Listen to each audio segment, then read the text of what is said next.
Okay, right. Hare Krishna. Um, so, as I was saying, Bhagavad Gita is also known as Gita Upanishad. It is the essence of Vedic knowledge. Vedic knowledge is spotless. And why is it spotless? Is because uh, this has been given to us by Krishna, by someone who doesn't have the four defects normally seen in living entities, which is why Vedic scriptures are also known as Apurushaya. They are not written by any living entity, right? They have come down from Mahavishnu to Brahma to Vyasdev and to different saintly acharyas, right?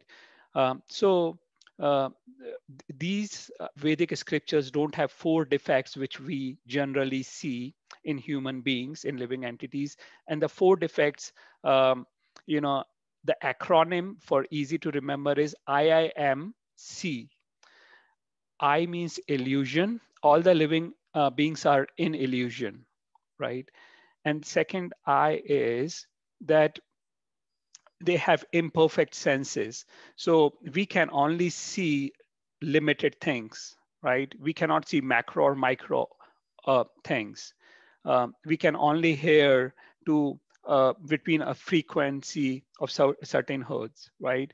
So our senses are limited. Like if you dip a stick in water, you will perceive it to be a tilted stick, while it would be straight stick. So our senses are limited. M of IIM is mistake, that we tend to commit mistakes, right? We see our science. I myself am into research professionally. And why are we researching? Because we keep on finding new facts. While the Vedic wisdom, no, there's no need of research, because it is time, from time immemorial. It is same, just the same, right? And it is as applicable as it was millions of years ago, right? And the C is cheating tendency. In human, there is a tendency to cheat, right?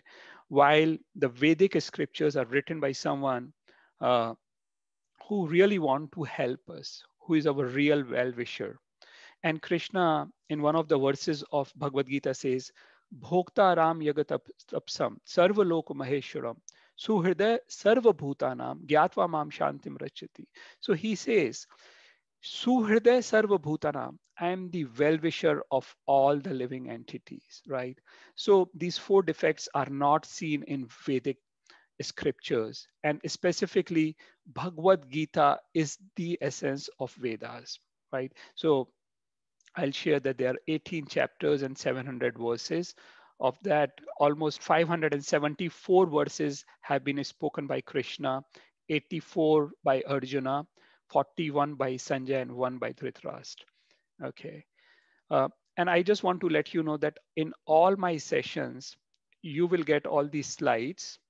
And in the slides, in the commentary, I put down a lot of purports, lot of comments, which will be very relevant to that particular slide. So you can always go back and not only see the slide, but also read the comments, which will be helpful for you. And almost 90% of verses which we will be presenting will have word-to-word translation in the comment section.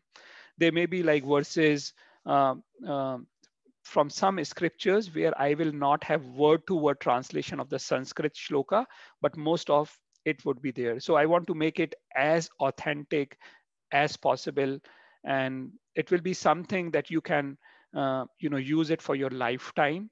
And also you can use it to preach others. To you can yourself start conducting some sessions, so that will be very helpful. Yeah. Okay, so I'll move with the starting glorification of Bhagavad Gita. Uh, Gita Shastram idam punyam ya patet prayatapuman Vishnu padam avapnoti bhayashokadi varjita. Now here, Sripad Adi Shankaracharya. Now why we call Shankaracharya as Adi Shankaracharya? Because um, after that, many Advaita philosophers have come, and the head is also um, titled as Shankaracharya, but the Shankaracharya who was the first Shankaracharya is known as Adi Shankaracharya, right? Uh, so what he is saying about Bhagavad Gita is as follows: that one who with a regulated mind recites with devotion this scripture, which is bestower of all virtue. So the request is not just superficially read it. Prabhupada always said that we will have to study Bhagavad Gita. Reading, we read newspapers, right? We read magazines, and we don't remember, like we don't learn them, we don't study them. But Prabhupada actually wanted us to study Bhagavad Gita, right? As some of you, you have had attempted uh, quite a few times, right, to even read Bhagavad Gita, but we understand that it's not easy, right?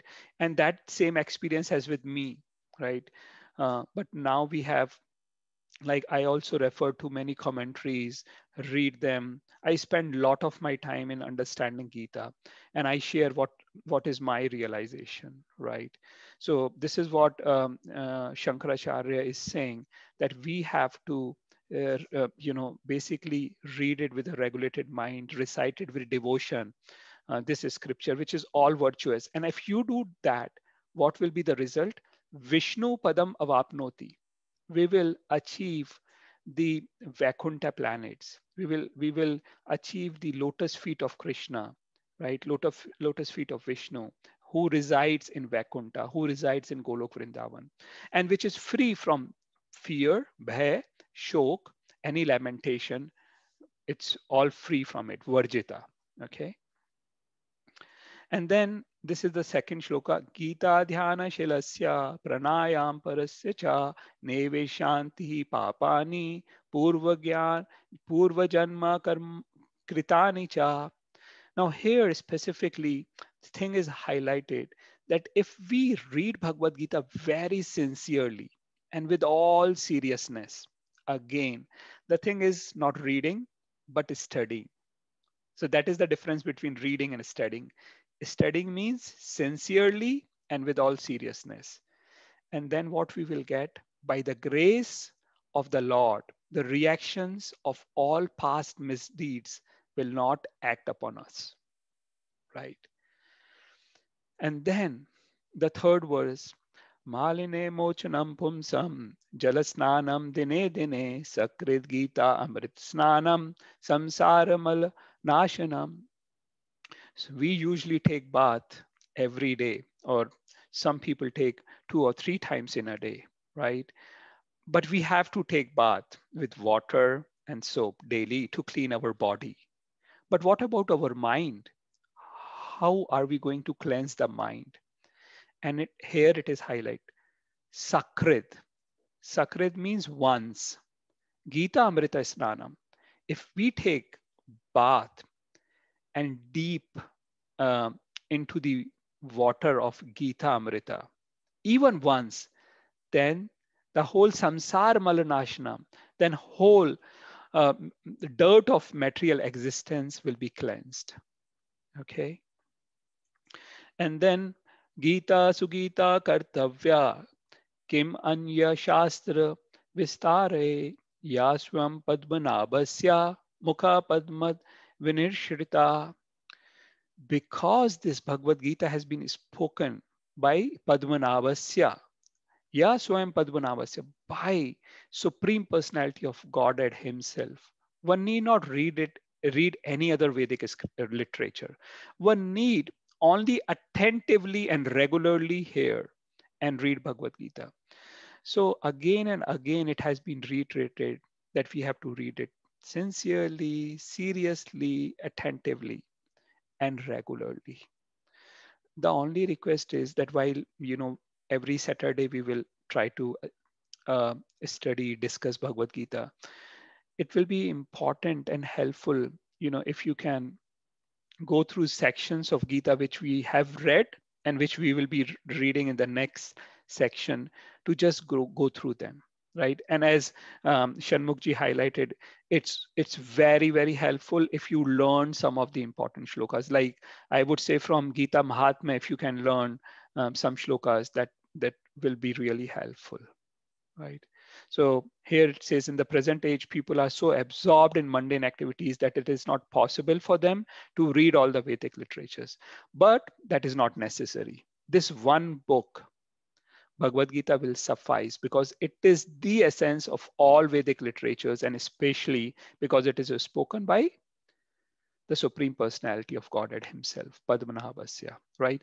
Now, Ganges, why Ganges is so pure? Because it has come from the lotus feet of Krishna, lotus feet of Vishnu, right? Now, something which has come from the lotus feet of Vishnu is so pure. And how about something which has come from the mouth of Krishna? Although there is no transcendental difference between the mouth and lotus feet of Krishna, but nonetheless, right? So that is what the simile is here. Okay. Now, the subsequent shlok, would anyone like to read these shloks in Sanskrit? At least attempt. ऋतामृतः सर्वस्वं विष्णुवक्त्र विनिश्रितं गीतागङ्गोदकं पीत्वा पुनर्जन्म न विद्यते. Thank you very much. Thank you. By drinking the Ganges water of the Gita, the divine quintessence of the Mahabharata emanating from the holy lotus mouth of Lord Vishnu, one will never take rebirth in the material world again. In other words, by devotionally reciting the Gita, the cycle of birth and death is terminated.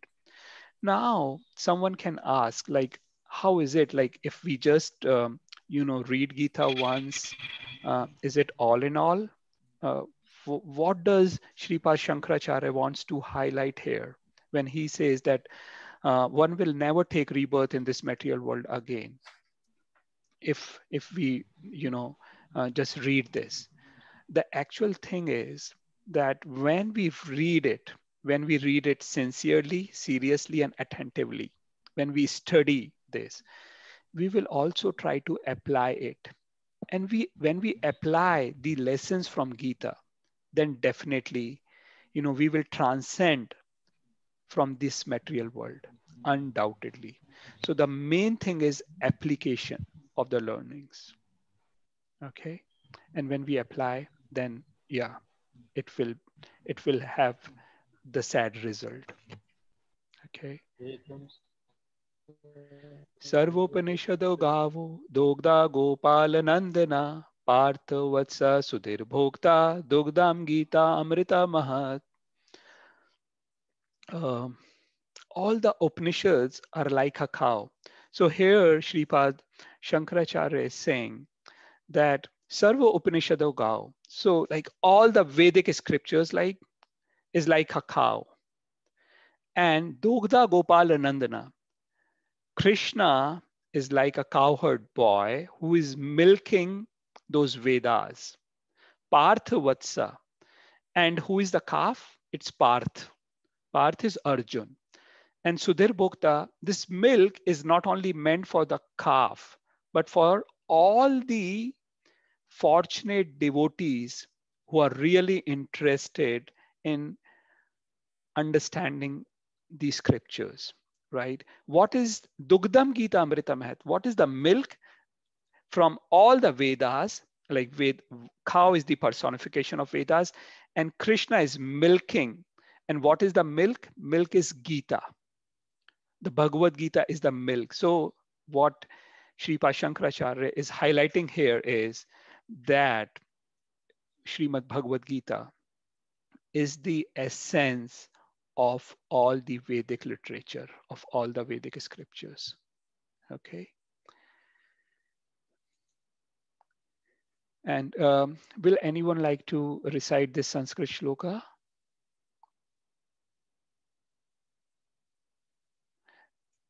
And I tell you, like 2 years back, I was same, very hesitant to recite Sanskrit. I would request my son who has studied in Gurukul to recite rhythmically. But I have been learning, I've been hearing, so it really helps. Like you all should try an attempt. If yeah, I will try. sure, I like to try, Prabhuji. Just I'll try it. yeah. एकं शास्त्रं देवकीपुत्रगीतम् एको देवो देवकीपुत्र एव एको मन्त्रस्तस्य नाम्नानि यानि कर्मापि एकं तस्य देवस्य सेवा. Thank you very much, Prabhu. So here, Sripad Shankaracharya is saying there is need of only one scripture, which is Devki Putra Gita, which is Bhagavad Gita. There is need of worshipping only one Lord. Who is that Lord? Devki Putra Eva, that is Krishna. Eko mantrastasya namani yani. There should be just one recitation of one mantra. And what is that? Names of Krishna. Hare Krishna, Hare Krishna, Krishna Krishna, Hare Hare, Hare Ram, Ram Ram, Hare Hare. Karmapi ekam, tasya devasya seva. There should be only one service, which is a devotional service on the lotus feet of Krishna, right? And we will discuss more about it in that how this service is so important. Okay. Now we have gone through, the glorification by Sripad Adi Shankaracharya. I will share, what some of the politicians like Mahatma Gandhi spoke about Gita, how valuable it is. So it is widely, accepted as the most important scriptures across the different audience, from religious minded, spiritual minded, politicians, bureaucrats, scientists. So here Mahatma Gandhi says that whenever doubts haunt him and disappointment stare on his face, he does not see any ray of hope on horizon. He turns to Bhagavad Gita and finds a words which will comfort him. So that is what Bhagavad Gita is actually, right? It has solution for everything, as one of you just said in the introduction. And here, how even not only Indian scholars recognize, but also the Western scholars. And if you see in the acknowledgement of Bhagavad Gita as it is, you will see that most of the acknowledgements are from Western professionals who are teaching religion in universities, right? So what Einstein says is, when I read the Bhagavad Gita and reflect about how God created this universe, everything else seems so superfluous, right? So how important it is. Okay, now the important thing what Srila Prabhupada highlighted in the introduction is that as far as Srila Prabhupada has seen, there have been many editions of English Bhagavad Gita, that he's talking about 1960s, right? But none of the English editions of Gita at that time is strictly can said to have been authoritative because they have not touched the subject of Bhagavad Gita as it is. Bhagavad Gita is spoken by Krishna, and Bhagavad Gita is heard by Arjuna, right? So what does Krishna say? What did he say? And how Arjuna accepted that is very, very important, right? And which is why we have seen that how with this particular edition, life of so many people have been transformed forever. How people just, we are, Indians by birth. And if we find it's so difficult to understand, to understand Bhagavad Gita, right? To understand the Sanskrit text, to understand even the translations, how about foreigners? But, some of these virtuous foreigners, when they read this Bhagavad Gita, they understood it and they changed their life forever. Like even now, you would see Westerners coming to India to practice their spiritual life.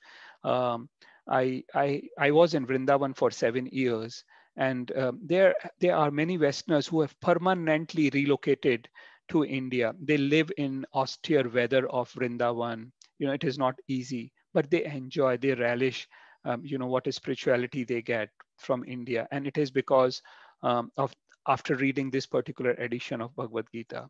Now, uh,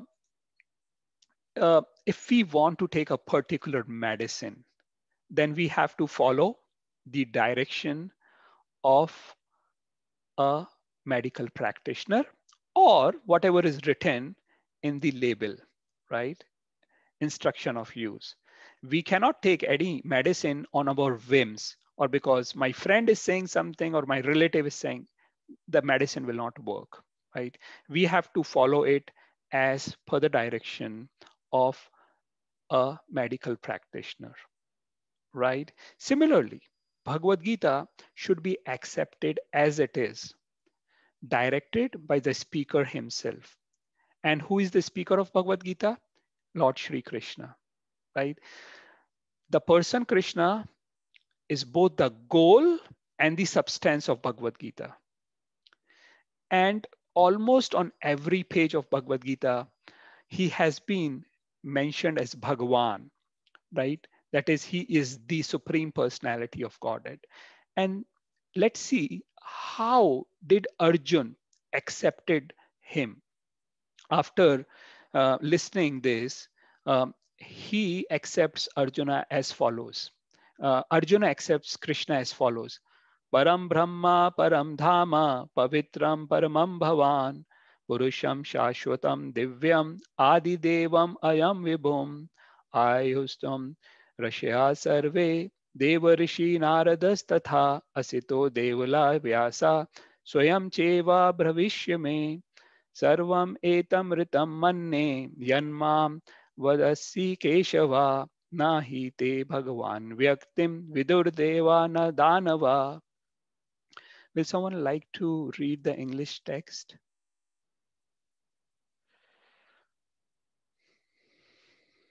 And any one of you can read.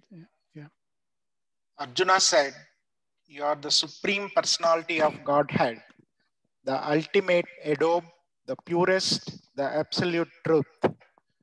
You are the eternal, transcendental, original person, the unborn, the greatest. All the great sages such as Narada, Asita, Devala, Vyasa confirm this truth about you, and now yourself are declaring it to me. O Krishna, I totally accept as truth all that you have told me. Neither the demigods nor the demons, O Lord, can understand your personality." Right. Thank you, Shanmuganji. Shanmugji, sorry. So here Arjuna highlights Krishna as he is the ultimate abode, right? Param Dhama. He is the purest, Pavitram, Param Brahma. Like, you know, in the spiritual sense, all of us are Brahman, but he is Param Brahma, right? He's Pavitram, he's Paramam Bhavan, he's Purusham, right? He's personality, he's, Shashwatam, he's eternal, unborn. Um, and he says, like, people can question, oh, Arjuna was Krishna's friend, Arjuna was Krishna's relative, so he might just say anything about Krishna to, just to flatter him. But no, Arjuna knew that it would happen and it could happen. That is why in the subsequent shloka, in shloka number 13th of 10th chapter, he says, Ahustvam rishya sarve deva rishir naradas tatha asito devalo vyasa swayam cheva bhavishi me.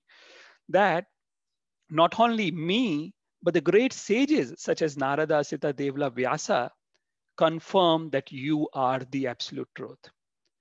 And now I totally accept as truth all what you have said, right? So here it is important that how Arjuna recognized Krishna. Arjuna recognized Krishna as the supreme personality of Godhead, right? And there is one more important thing, that even the devatas, the demigods, nor the demons know you. If demigods and demons don't know you, then who knows you is important. And we will share the answer that what is the qualification of knowing Krishna. Okay. And subsequently, I want to share the words from Srimad Bhagavatam, which was spoken by Bhishma. Esha ve Bhagavan Sakshat Adyo Narayana Puman Mohayan Mayaya Lokam Gudascharati Vrishnishu. This Sri Krishna is no other than the inconceivable, original personality of Godhead. Esha ve Bhagavan Sakshat. Sakshat means he is Sakshat, original personality. Adyo Narayana. He is the, like, we say Adi Shankaracharya. And here it is written as Adi Narayana. He is the first original Narayan. Okay. This is very important for us to understand. And then the supreme enjoyer, Puman. Mohayan Mayaya Lokam. That is, people cannot understand him because he creates illusion, right? Gudascharati Vrishnishu. That what Gudas means, like it is hidden, inconceivable. And he moves within the Vrishni family, right? So Bhishma is sharing with all the audience after the battle of Kurukshetra ended.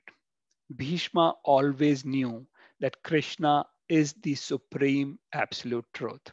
And here he's highlighting that fact again in front of all the Pandavas, right? And there were all the rishis, they gathered there to see how Bhishma is going to help Yudhishthir Maharaj to come over his lamentation, right? And also he speaks about different aspects. So all the rishis of that time gathered there to listen to Bhishma.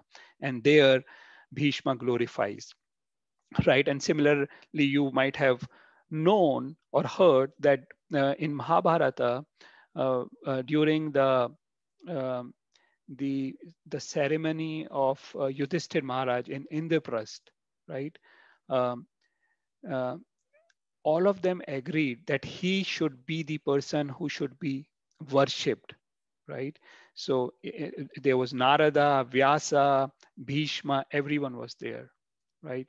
And everyone accepted that he is the one who should be worshipped because he's Adi Narayan, he's the original Narayan, right?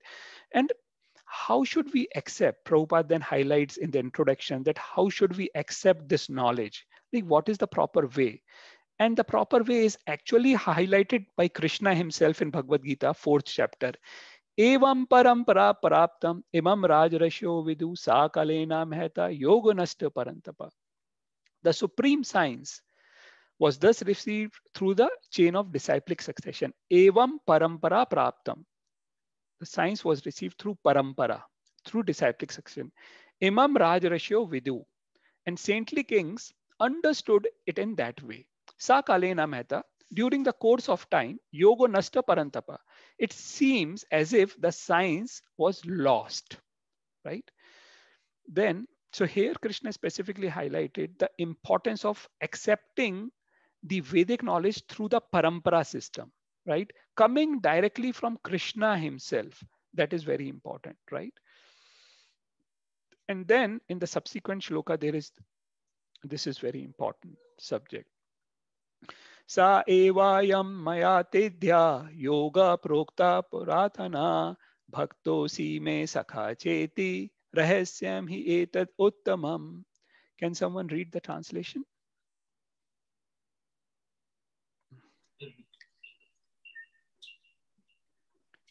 Hello? Yeah, Harshita, go ahead. Harshita, you want to read the translation?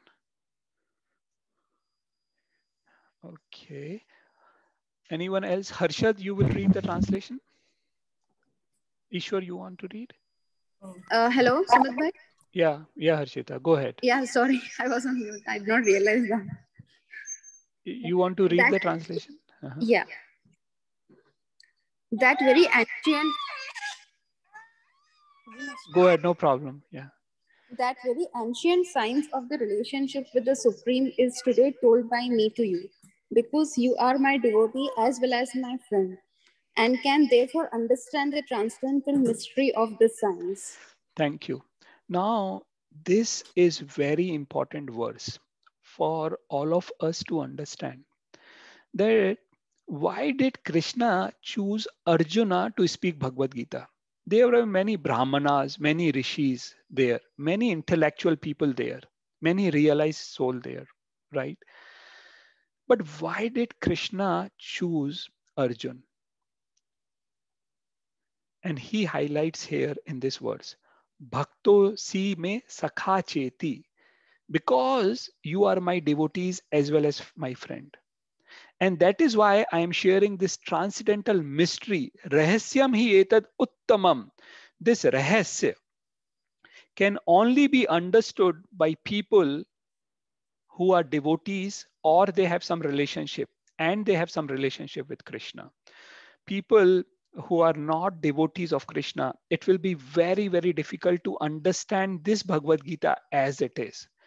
Because Krishna here specifically highlighted that why he chose Arjuna, right? Because Arjuna was his devotee and a friend, and which is why he will be able to understand the mystery, the transcendental mystery of Bhagavad Gita, right? Bhagavad Gita is available everywhere. Anyone can just pick up and read, right? Many scholars, so-called politicians, different school of thoughts have tried to interpret Gita in their own way. But here Krishna is highlighting who is actually qualified to understand and comment on Bhagavad Gita, right? One should never think that he is equal to Krishna, nor should we think that Krishna is an ordinary personality, right? Um, Lord Krishna is the supreme personality of Godhead, right? So it is very important, that uh, we at least when Prabhupada is requesting this in the introduction, that at least if you don't accept Krishna, theoretically accept Krishna as the supreme personality, the way Arjuna accepted, right? And then only will you be able to understand the mystery of Bhagavad Gita. And in this slide, this has been depicted, like how basically, this was coming. Sorry, let me go back. That how this science was spoken by Lord Krishna to sun god Manu Ikshvaku, and that, but this disciplic succession seems to have been lost. So Krishna is again establishing that same message through Arjuna, and the qualification of Arjuna to for being the recipient of this was that he was a devotee and friend of Krishna. So here it is highlighted that these are the qualities required to understand Bhagavad Gita, right? And per se, there are three type of transcendentalists. They are known as Gyanis, impersonalists, who think that the supreme absolute truth is impersonal, that the supreme absolute truth doesn't have any form. Then the second class of transcendentalists are yogis.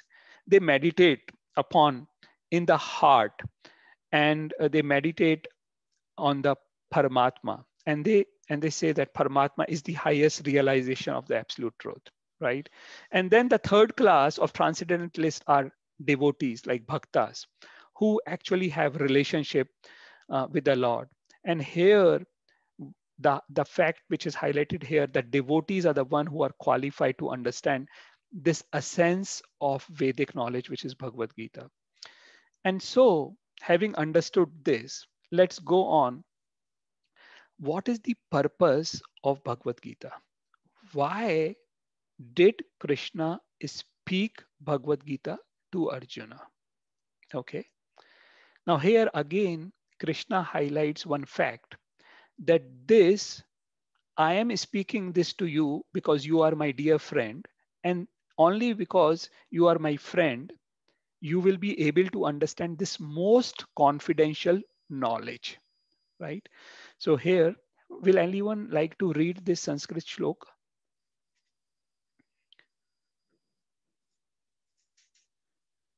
Okay, I will read. Sarva guhyatam mam bhuya shnu me paramam vacha isto asi me dridam iti tato vakshyami te hitam.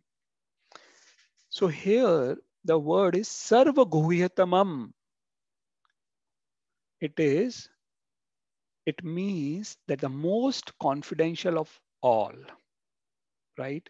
Shrinu means to hear, right? Paramam vacha, the supreme instruction, right? And he highlights here again, isto asime dridhameti, right? What does you are very dear to me, right? So therefore you can understand, you can be benefited, right? So uh, Lord has given Arjuna knowledge that is, in previous, this verse is from the last chapter of Bhagavad Gita. So by that time, Krishna has already spoken, he has given him some confidential knowledge, like knowledge of the Brahman, that he's all pervasive, right? And he has given even more confidential knowledge, like in terms of his super soul aspect, that he's there in everyone's heart.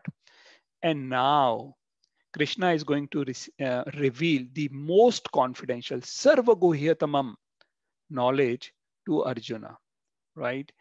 Um, so let's see in the subsequent shlok, what is that most confidential knowledge? Manmana bhav madbhakto madhyajimam namaskuru mame vaishyasi satyam te pratijane priyosi me. Here Krishna says, always think of me, become my devotee, worship me, and offer your homage unto me. Manmana bhav madbhakto means always think of me, become my devotee, madhyajimam namaskuru, right? Offer your homage to me, like pranam, right? Mame veshyasi satyam te, thus you will come to me without fail. Pratijane priyosi me, I promise you this because you are my very dear friend. Priyosi me, because you are my very dear friend. And the importance of this verse is that this has been spoken twice in Bhagavad Gita. This is the most important verse of Bhagavad Gita, right? And you see um, that Krishna here in the ninth, at the end of ninth chapter, he speaks that verse. Manmana bhav madbhakto madhyaji mam namaskaru mame veshyasi yukte vam atmana matprayana. Engage your mind always in thinking of me. Become my devotee, offer obeisances unto me and worship me. Being completely absorbed in me, yukte vam. Being completely absorbed in me, surely you will come to me. Atmana matparayana, right? This is this is the way how we can go back to him. The purpose of Bhagavad Gita is this, that it helps us to transform our thoughts from current material energy, like we are currently involved in all mundane activities, right? But the purpose of Vedic literature is transform our material propensity to spiritual propensities, right? In terms of reading and studying the Vedic literature. An essence of the Vedic literature is Bhagavad Gita, which has been compiled by Vyasdev, right? And while material things we do, read all these, um, some of you may be from IT, right? What you say, garbage in and garbage out. So what you hear, what you read is like the same thing will come out. Your consciousness will develop depending on what you read, what you hear, right? And the most uh, terrible virus is not coronavirus. The TV, that is the most terrible virus, right? And we request all of you who are serious to advance in spiritual life to avoid this terrible virus, because this is polluting you so much that you cannot even believe that, right? So what we have to do through the help of Bhagavad Gita, we have to transform our material things to spiritual, right? And Krishna has advised this to Arjuna: always think of me in the form of Krishna and carry out your prescribed duties, right? Activity should be dedicated to Krishna. Mind and intelligence should be fixed on Krishna. And that way we will attain Krishna without doubt, right? And this we will go through subsequent chapters in Bhagavad Gita, that how does Krishna reiterates and highlights this fact. Now, some people, some uh, you know, religion followers, spiritual followers, um, they think that the supreme God is not a personality but an impersonal light. It is formless. It is impersonal. And Arjuna is a devotee, and he is a pure devotee. He knows, you know, what could happen in future and what was happening at that time, which is why Arjun put forward this question to Shri Krishna. Arjuna उवाच एवं सततयुक्ता ये भक्तास्त्वं पर्युपासते ये चपि अक्षरम अव्यक्तम तेषां के योगवित्तमा. Arjuna inquired, which are considered to be more perfect, those who are always properly engaged in your devotional service, or those who worship the impersonal Brahman, the unmanifested, right? एवं सतत युक्ता ये भक्तास्त्वं पर्युपासते ये चपि अक्षरम अव्यक्तम, right? Impersonal Brahman, the unmanifested, right? So according to you, who are more perfect, who are better? So in the subsequent verse, Krishna replies, Shri Bhagavan uvacha maya vesha mano ye mam nitya yukta upasate shraddhaya paryopetas tame yukta tamamata. The Supreme Personality of Godhead said, those who fix their minds on my personal form are always engaged in worshipping me with great and transcendental faith. Shraddhaya paryopetas are considered by me tame yuktatama. Yuktatama means with the most perfect. That is my opinion.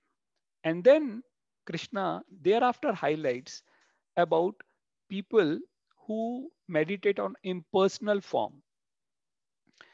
क्लेशोऽधिका तरस्तेषाम् अव्यक्तसक्तचेतसाम् अव्यक्त हि गतिर्दुःखम् देहावाद्भिरवाप्ते. For those whose minds are attached to the unmanifested, impersonal feature of the Supreme, advancement is very troublesome. Now, if Krishna is saying that something is difficult, then we should understand what he means. And he's directly saying it is very troublesome. To make progress in that discipline is always difficult for those who are embodied, right? And thereafter, Krishna highlights about this fact that how out of many transcendentalists, only few would reach to him.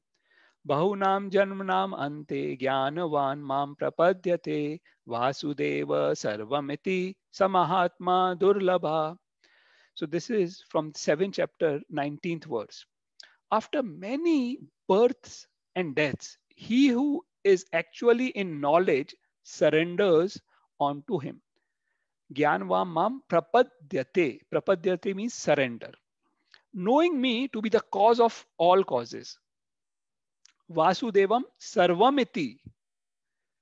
Sarvamiti, that, cause of all causes. Sa Mahatma Sudurlabha. Such a great soul is very rare, right? And there is a similar shloka in the 7th chapter, that is the 3rd shloka, third verse. The same, almost same. Manushyanam Sahesreshu Kashid Yatati Siddhaya Yatatam Api Siddhanam Kashid Mam Veti Tatvata. Manushyanam Sahesreshu, out of thousands and men. Kashid Yatati Siddhaya, only few know me. Kashid Yatati Siddhya means only few of thousands of people, only few, they try to be perfectionist. And Yatatam Api Siddhanam, of those who have become perfect, Kashid Mam Veti Tatvata, of those who have attained perfection, only few will know me, Mam Evam Tatvata, as it is. So Krishna is again highlighting that only few. And who are those few? Those few are like devotees, like Arjuna, who will actually understand Krishna as it is. And then Krishna says that of those who have understood him, where will they go? Na tad bhasate suryo, na shashanko, na pavaka, yad gatva na nivartante, tad dhama paramam mama. That supreme abode of mine is not illuminated by the sun or moon, nor by fire or electricity. Those who reach it never return to this material world. Now he's talking, Krishna is highlighting that those, especially some characteristic of Golok Vrindavan, that it is all illuminated by his bodily effulgence. So there is no need of artificial sunlight, moonlight, or any light coming out of fire, pavaka.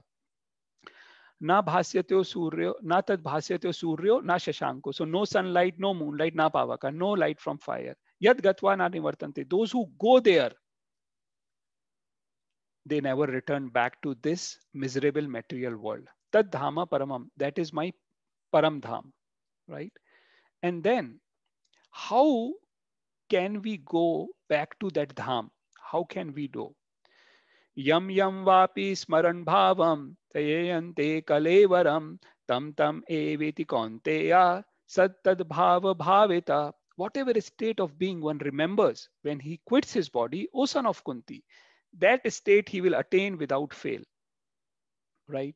So this is basically what Prabhupada has described all through the introduction, like, highlighting the purpose of Bhagavad Gita, right? What should be our mood to approach Bhagavad Gita?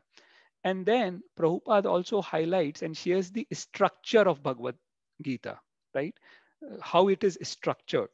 So we are sharing here with you that there are 18 chapters of Bhagavad Gita, 700 verses, right? And Bhagavad Gita is primarily divided, like this is as per Shripad Ramanujacharya, Shripad Madhvacharya, Shripad Vishwanath Chakravarti Thakur, right? Baldev Vidyabhushan, and Srila Prabhupada. That Bhagavad Gita is primarily divided into 3 parts. The first 6 chapters, they talk about Karma Yoga. The last 6 chapters, they talk primarily about Jnana Yoga. And the middle 6 chapters, they talk about Bhakti Yoga, right? And then there are 5 primary truths described in whole of Bhagavad Gita. They are Ishvara, Jiva, Prakriti, Kala, and Karma. So Bhagavad Gita talks about Ishvara, Jiva, Kala, Karma, and Prakriti. The subject of Bhagavad Gita entails the comprehension of these 5 basic truths, right? First of all, like for example, those who have read Gita superficially or made an attempt, they would know that in the 2nd chapter from verse number 11 to 19, 11 to 30th, he talks about that how we are eternal, right? And then in the 3rd chapter and the 5th chapter, he talks about karma, right? Then he talks about himself primarily from chapter 7th to 12th, right?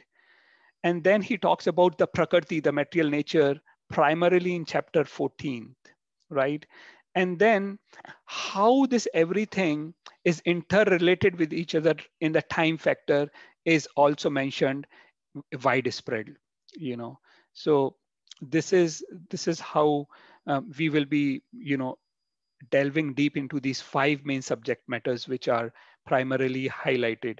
You know, there has been a very detailed discussion in the introduction section. I just want to check if any one of you have any question related to this.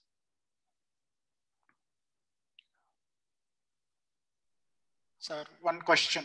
Right. So in that sloka, 7th sloka, he said that out of those who will become perfectionist, that soul only reaches to him, and that is such a soul is rare. Right.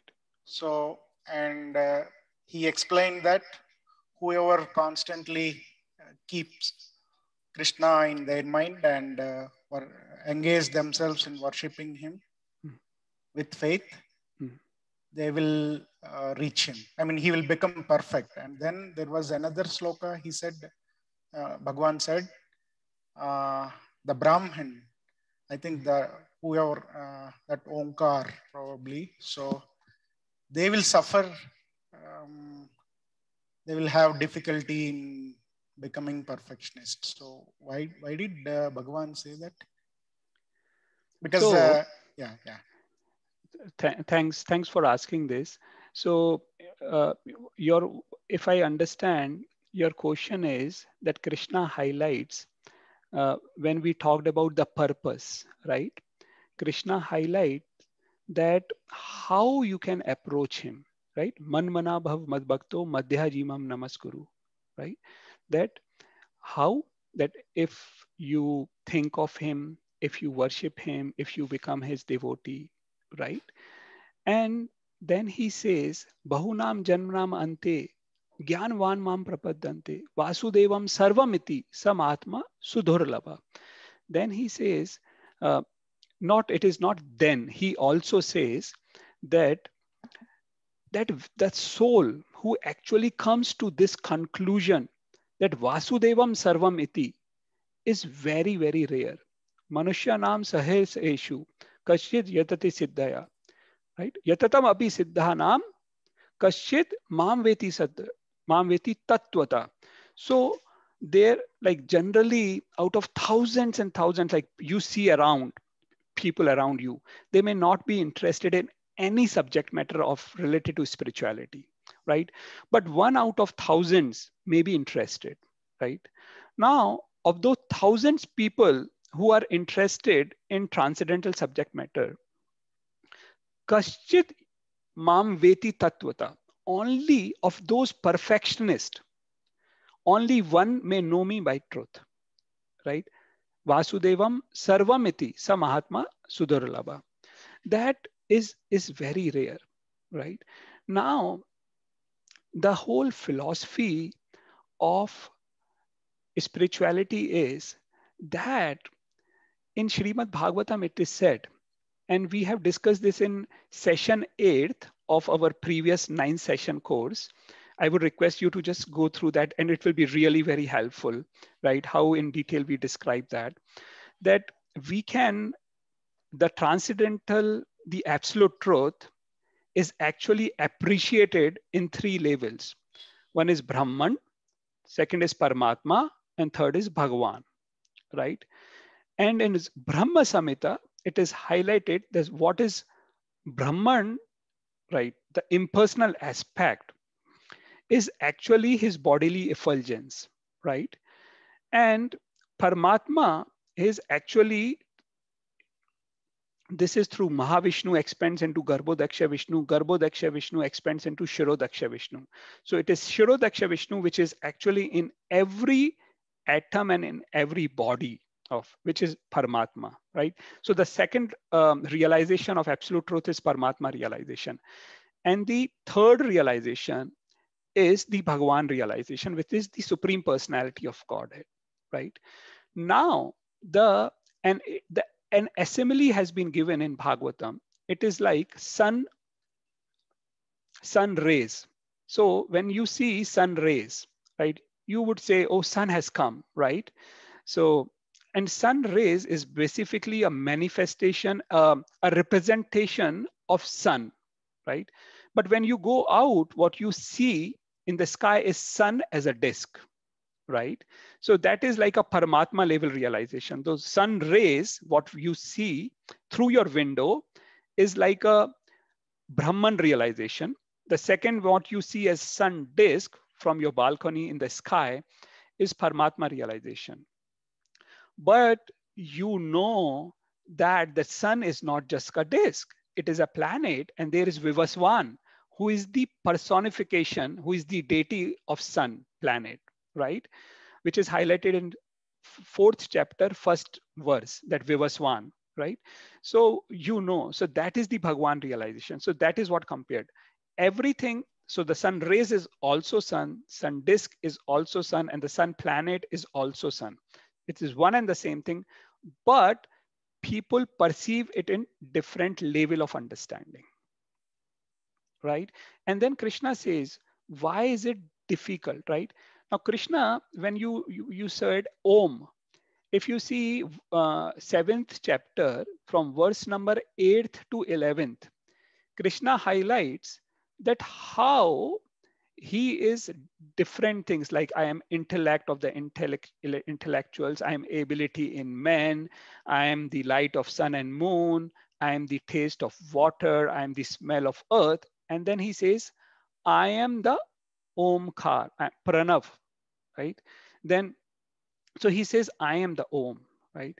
So it is actually one and the same thing, but the level of realization differs. It is said, it is, and Krishna highlights in the 7th chapter, 5th verse, that it is difficult for people who have the body, because that the whole process. Now I will share one verse with you. Tretayam yajato makhe krate yadhyayato Vishnu. Tretayam yajato makhe dwapare paricharyayam kalo tadhari kirtanat. Now, the process of realizing the impersonal aspect is not easy. And this process was primarily there in Satya when people's lifespan was 100,000 years. So they were meditating on thousands of years, and they would realize that aspect. Not that their ultimate realization was Brahman, but you need a meditation process. You know, you need an environment, which Krishna again talks in the 6th chapter in Dhyana Yoga, right? Also about the Paramatma. So the process of particular yoga of God realization is different. Krate Yadhyayato Vishnu. Meditation was a process of Krata Yuga, which is Satya Yuga. Treta Yuga, the process is fire sacrifice. Tretayam yajato makhe. Dwapare paricharyayam. In Dwapar Yuga, it was worshipping the lotus feet of Vishnu, of Krishna, right? Kalo tadhari kirtanat. Tadhari kirtanat. It is almost the same thing. What Adi Shankaracharya said, that ekam devo devki putra eva. Eko mantras tasya namani yani. And here in the verse, this verse, particular verse, it is said,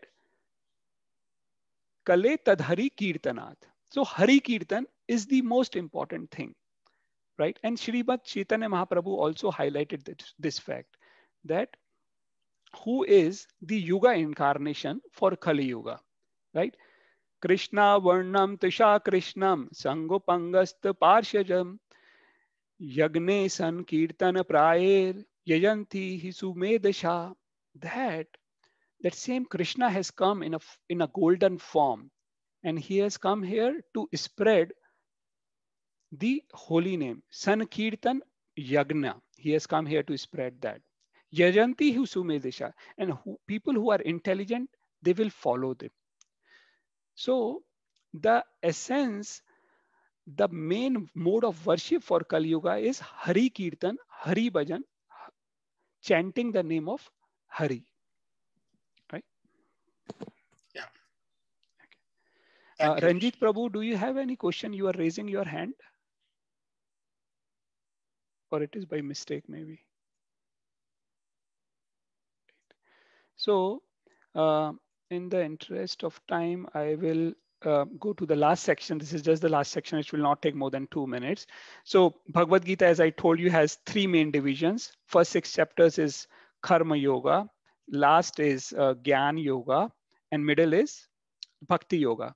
So Vishwanath Chakravarti Thakur has compared it to a jewelry box. The top lid is the last 6 chapters. The bottom lid is the first 6 chapters. And the middle. Hare Krishna Prabhu, it's not audible.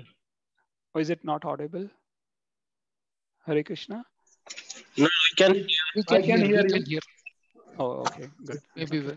So maybe Can Ranjit Prabhu, hear. there's some problem with the signal there. Okay, so the middle 6 chapters is actually the diamond ring in the jewelry box, which is Bhakti Yoga, which primarily talks about entire Gita from start to end, highlights the fact of Bhakti Yoga, right?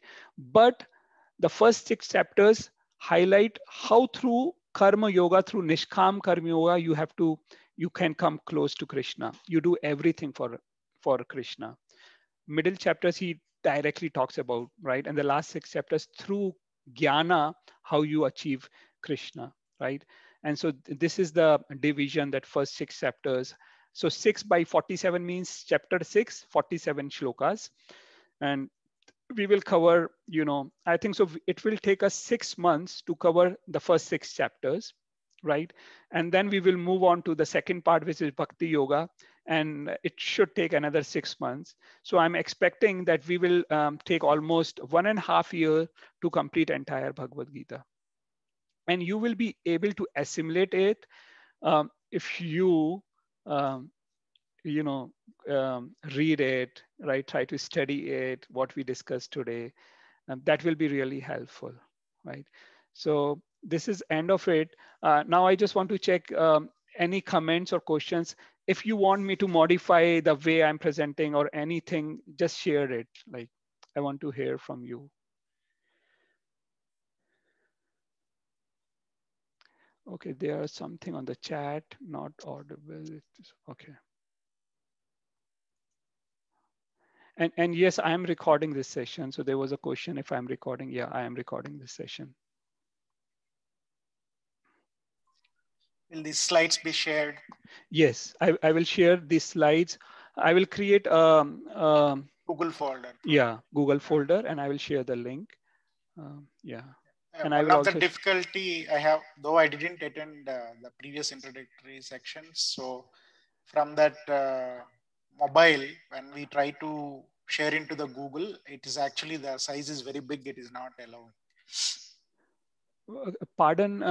So you want to hear the previous 9 sessions? No. I have. You have forwarded all those sessions. What Right. I'm saying is the PPT, which is too big to access from the computer.